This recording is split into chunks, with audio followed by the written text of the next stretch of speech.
Permanentemente estamos hablando de las consecuencias del aislamiento social, de la información que recibimos todos los días, a todo momento, vinculada fundamentalmente a esta pandemia que nos involucra a todos y que nos mantiene a todos directamente en vilo, desde que nos despertamos hasta que nos acostamos. Esa será la pregunta, porque también cuando dormimos me parece que nuestro cerebro está pendiente de estas cuestiones. ¿Qué pasa con nuestro cerebro en cuarentena, en aislamiento? Es lo que podemos consultar a un especialista, el doctor Hugo Valderrama, que es médico neurólogo, especialista en neurociencias, que tiene la gentileza de atendernos. Hugo, buenas tardes, gracias por estos minutos. Buenas tardes, Andrea. No hay por qué.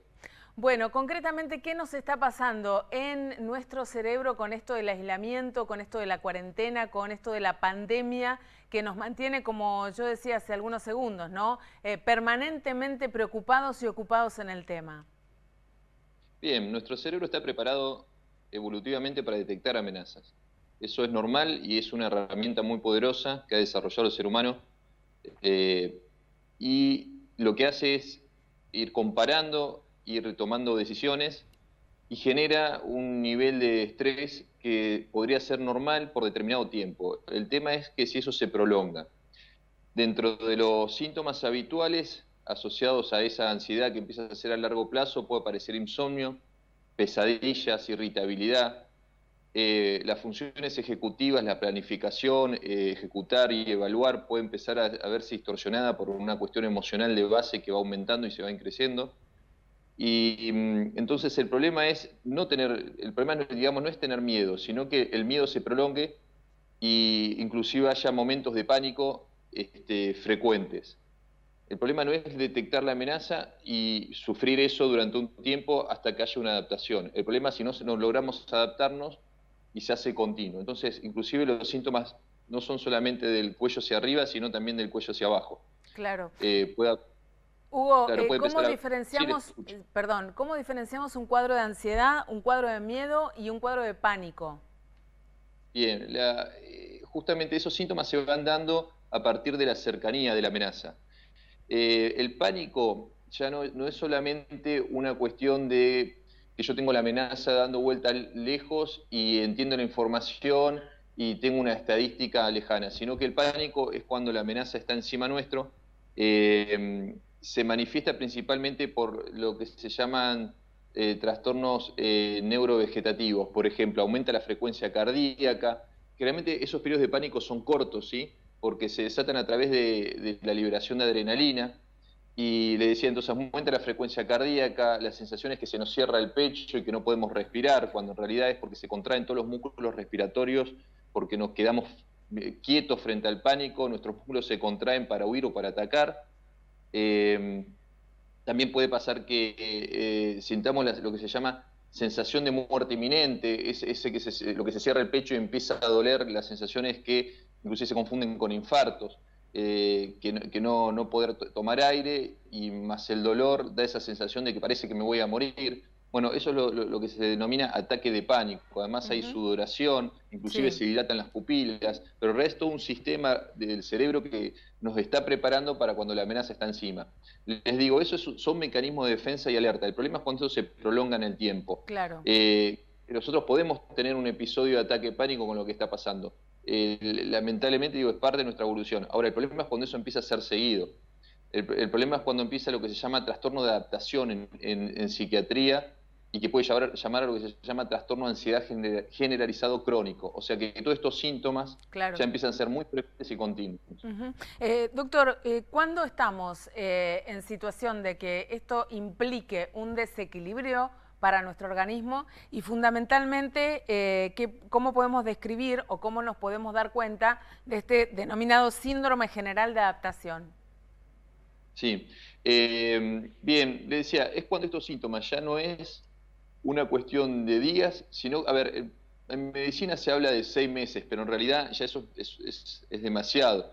6 meses en medicina en general en todas las patologías, a partir de ese tiempo es un punto más o menos que se habla de cronicidad. Y ahí es donde evolutivamente por tiempo se podría decir, bueno, está teniendo este trastorno. Pero no hace falta llegar a los 6 meses, hay que tratar de evitarlo, hay que tomar medidas prácticas, como estaban recién, estaba comentando, que muchas veces hay sobreinformación. uno puede mantenerse informado, pero no necesariamente para eso tiene que estar continuamente informado, sino que no continuamente mirando la amenaza cuando ya en realidad la información está dada y lo tenemos claro. No nos sirve estar bombardeados continuamente por lo mismo.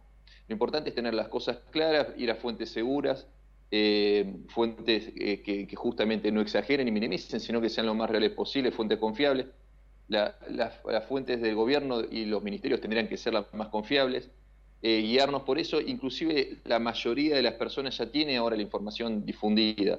Entonces, una de las cuestiones básicas para el cerebro es esa: ya entendí la amenaza, la proceso, tomé las precauciones y tengo que seguir adelante. Solo el hecho de entender eso ya alivia. Lo otro es continuar con nuestros hábitos, realizar ejercicio físico, que en realidad tenemos que realizarlo siempre frente a cuestiones que nos eleven la adrenalina. Por eso el ejercicio físico no es solamente por una cuestión de peso, el corazón, sino que baja en forma inmediata adrenalina y cortisol, que son neurotransmisores del estrés. Inclusive uno, si le dosan eso en sangre, esas sustancias pre y post ejercicio, bajan de forma inmediata. Lo ideal son 10, 15, 20 minutos, depende del estado de cada uno, es muy poquito, que haga ejercicio aeróbico y consumo oxígeno.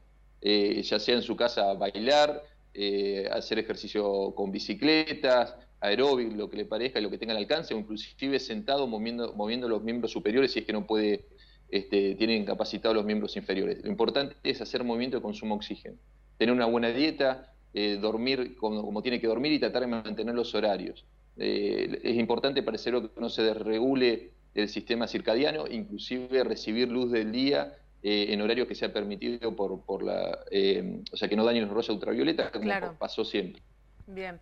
Doctor, ¿qué pasa cuando todo esto no nos alcanza? Cuando no podemos manejar esta situación de estrés que nos genera toda esta, las consecuencias de la pandemia, las consecuencias del aislamiento social. ¿Qué podemos hacer?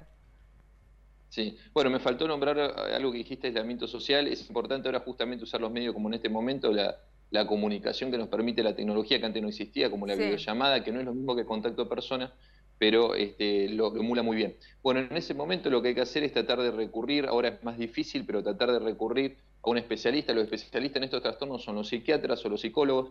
Uno puede empezar por cualquiera de los dos, ellos mismos se van a derivar si es necesario. Primero van a evaluar los síntomas, van a sacar las dudas si está pasando un proceso de adaptación normal o si esto ya se está convirtiendo en una cuestión que puede llegar a ser patológica y tener otras consecuencias. Entonces, bueno, en este momento acercarse a través de las vías telefónicas o cuando es muy necesario acercarse a una guardia. Bien. Doctor, le agradecemos muchísimo la atención que ha tenido con nosotros. Gracias por estos consejos. Vamos a tener todo esto muy en cuenta y, por supuesto, estaremos en permanente contacto, como siempre. A disposición y gracias por la difusión. Gracias a usted. El doctor Hugo Valderrama es médico, neurólogo, especialista en neurociencias y nos analizó para nosotros qué es lo que pasa con nuestro cerebro en estos tiempos de pandemia y aislamiento social. Ahora hacemos una pausa, enseguida volvemos con más noticias.